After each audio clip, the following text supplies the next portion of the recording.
All right, greetings everybody, and welcome to week number 4. That is right, week number 4 of your 9449 class, which is your business reference class. As always, I'm your professor, Dr. Jace K. Austin.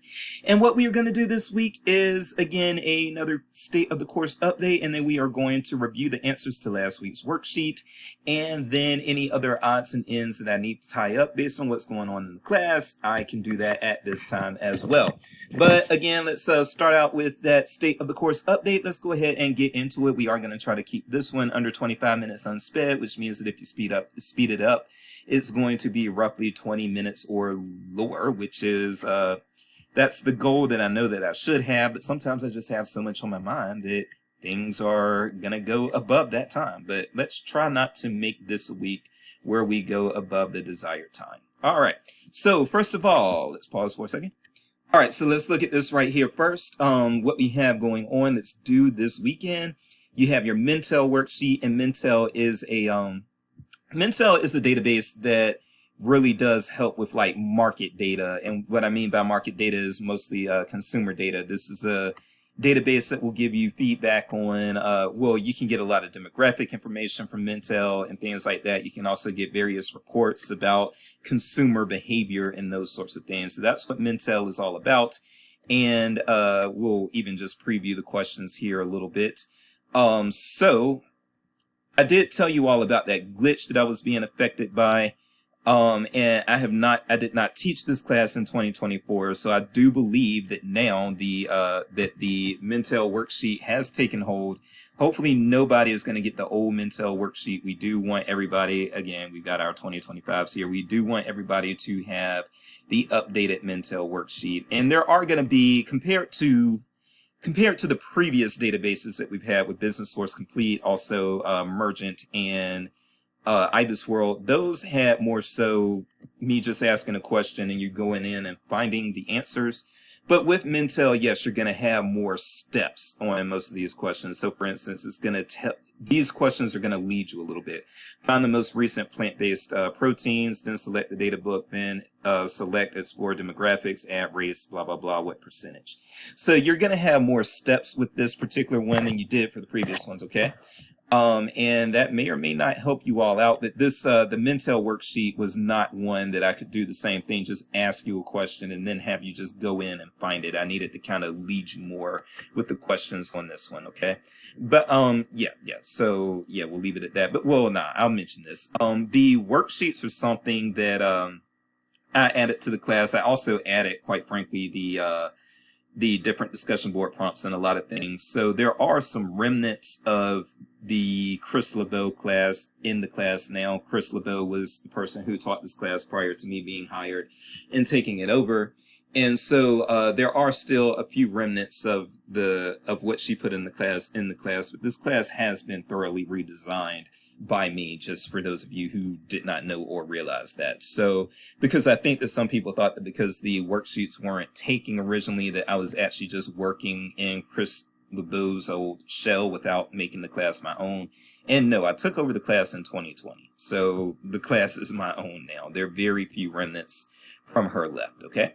All right, so you've got that on the horizon. Another thing that I want you all to be aware of as we come into this week is that you do have a special discussion board prompt that's due. You do have your regular discussion board prompt for the week, which is about market and consumer research, but also your reaction to a BizLib listserv problem or a stumper from the textbook.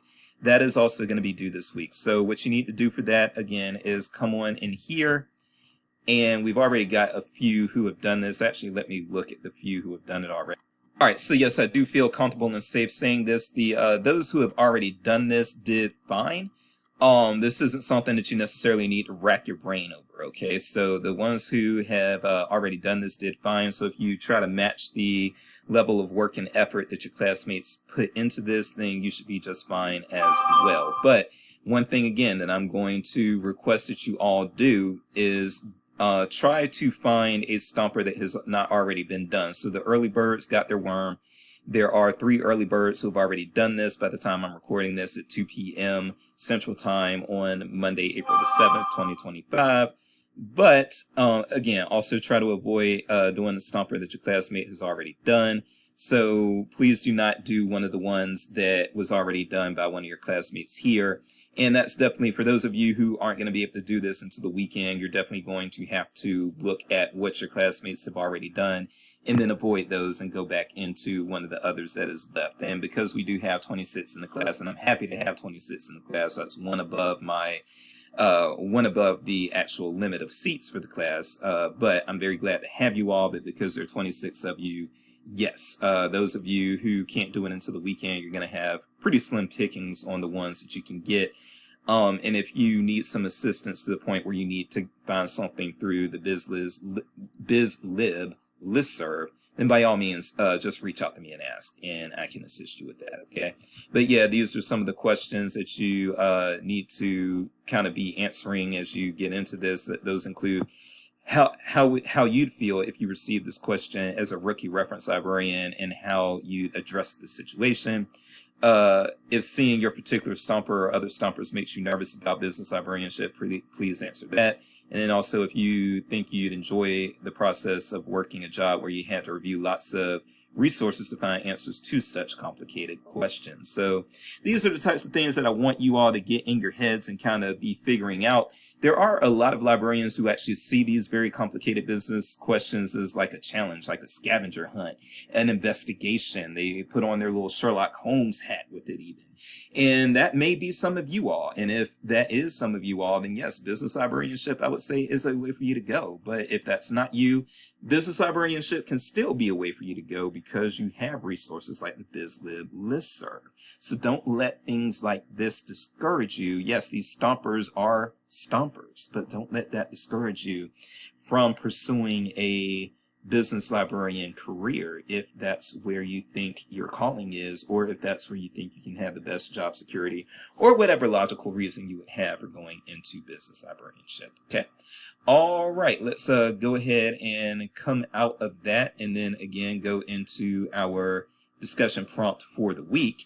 And that is going to be on our market research and everything. So market and consumer research. And there are other resources that you can use, but again, we're just focused largely on Mintel. And you've got two prompts here after viewing my, if you want to talk a little bit about academic business librarianship, then you can do prompt number 1. Specifically, after viewing my interview with Steve Kramer, you hopefully have a better handle on the day-to-day responsibilities of academic business librarians. And yes, ideally this would have appeared in week 2, but you had too many things going on in week 2. What were your key takeaways from this interview? What did you find most attractive and least attractive of the idea of becoming a academic business librarian? Or you can go with the question that's based on Chris LeBeau's lecture. Chris LeBeau's lecture on market research is among the most in-depth lectures she has associated with this course. What are some things that reading her in-depth lecture demystified for you on the subject of market research? Also, if you care to share what still seems a little hazy. So that's also something that I want you all to kind of have on your radar there, okay? And you can answer either, and yeah, I look forward to chopping it up with you, as they say where I'm from, or interacting with you about these answers that you all have in the discussion board. So there you go with that. And now what we are going to do is we are going to review last week's worksheet. So that is going to be our IBIS World worksheet. Let me find it. What's this? All right, IBIS World. Okay, so let's get into it. Give me one moment to pause and pull that database up. All right, so here we are. We are in IBIS World now. So now that we are in, let's go ahead and begin our quiz, and let's show you all how to find our information, our answers. So who are listed as the major players in the industry with NAICS code 44612? Find the February 2025 report unless a new report has been printed since I wrote this question. How did you find this information? Now, again, I apologize for those of you who got caught up with that glitch. If you worked ahead, you had an older report, but again, you got credit because you all did the steps right. And again, I apologize that things were a little harder for you all, but you probably learned a little bit more about the database in the meantime as well. So if we come here, put that in, and we will see that the industry is beauty, cosmetics, and fragrance stores in the United States. You can click that and be brought here. So we are here, and really to find the best way, I'm going to go with the best way. There are some other ways that people ended up at the right answers that were a little more complicated. I'm not going to go for those more complicated ways. I am just going to show what I feel is the best way or the most direct way, okay? But yes, for this first question, our most direct way is to go to competitive forces here. And sorry, I'm screwing up. Hold on. Actually, yes, sorry, I got ahead of myself a little bit there. I apologize for that. So again, the question is to identify our major players. And so if we scroll down, again, I apologize. This is the correct report, by the way. It is the, excuse me. Come on, baby. All right, let me pause.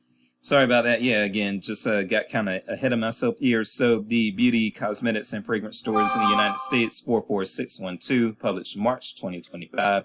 If we're looking for our major players, we scroll down. We are actually still in our at a glance tab here. So we're in the at a glance tab here. And so what you'll see, and this is the answer that pretty much everybody got, our major players are Sephora, Ulta, Bath and Body Works, and then Sally. So those were the answers to question number 1. February 2025 is what it showed when I was actually drafting the question, but March 2025 looks to be a small update there. Target Core has a company benchmarking report, at IBIS World. Find this and then tell me what Target's ranking is in one of the industry market share examples. So if we come back out here, I'll pause this absolute. Oh, well, never mind. Maybe I don't need to. So, okay, now I'm going to put Target Corporation in here. Target Corp. And as you can see, we've got company benchmarking right here. So we can just select that.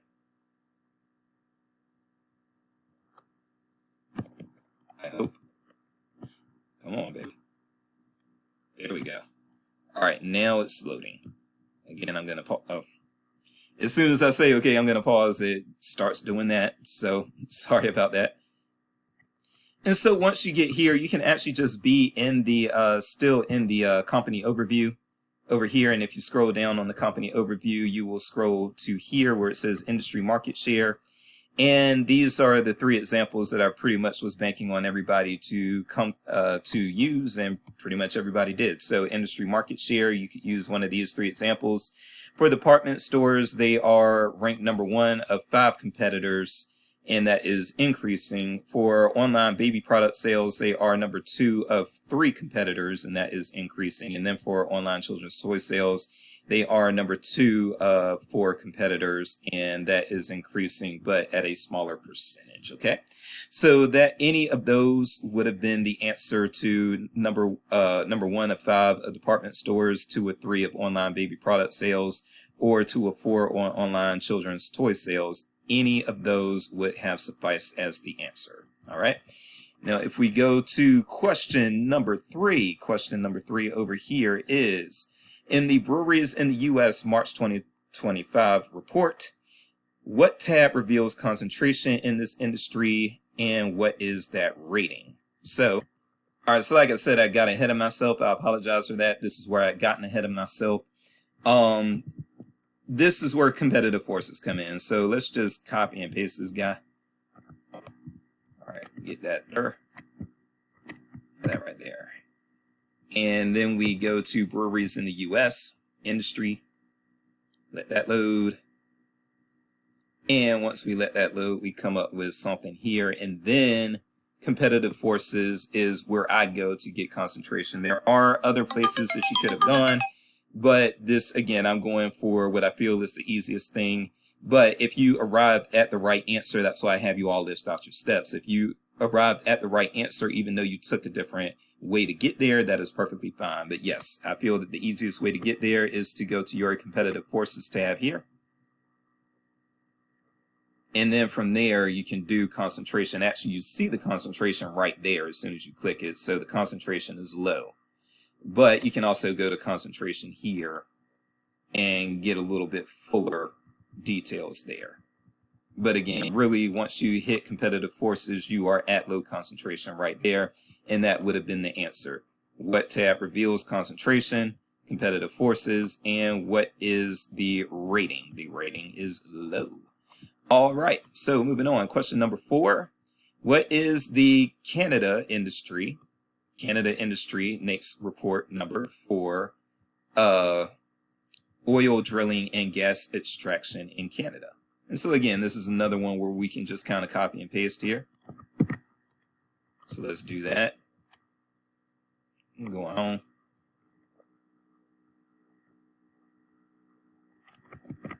Bada bing. No, come on. Okay. And this is actually what we want. And so, and everybody got this right, even though it could have potentially been a trick question. So as you can see here, you've got that United States flag right there. You've got a Canadian flag here. And so this is the one you want. Oil drilling and gas extraction in Canada, not the US, but Canada. And there's your NAICS code right there. It's 21111CA. Again, that is 21111CA. All right. And so that's what you should have ended up with to get the proper answer there. Some of you did do CA. I mean, some of you did put just 4 ones instead of 5. No, just 3 ones instead of 4. I'm sorry.